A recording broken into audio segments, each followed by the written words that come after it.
Magandang umaga sa inyong lahat.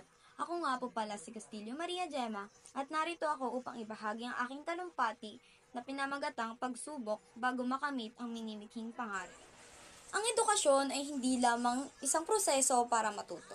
Ito rin ay daan tungo sa magandang kinabukasan. Ano nga ba ang mga pagsubok mo sa buhay? Ako lamang ay isang batang nangangarap na makamit ang aking pangarap.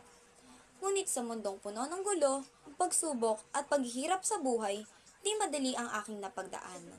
Di ko lubos sa kalain na mahirap ang pagsubok na darating sa aking buhay. Na para bang, nais ko na lamang isuko ang pinapangarap kong maging isang veterinarian.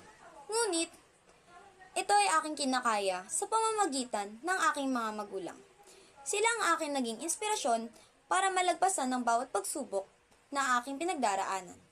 Pagaman, hindi ito madali, ngunit ito ay aking malalagpasan. Ayon sa aking magulang, walang mahirap sa taong nagsisikap kahit sobrang hirap. Lubos kong pinangahawakan ang kasabihan na ito dahil sa lalim ng kahulugan. Sa ating buhay, hindi maiiwasan ng mga hamon at pagsubok. Maaaring ating mga pagsubok sa buhay ay pinaranas lamang sa atin ng ating Panginoon upang tayo ay mas maging matatag sa bawat hamon. Maaaring iba sa atin ay hindi nakararanas ng malalang pagsubok sa buhay. Dahil maaari sila ngayon ay matagumpay nang nakamit ang kanilang pangarap.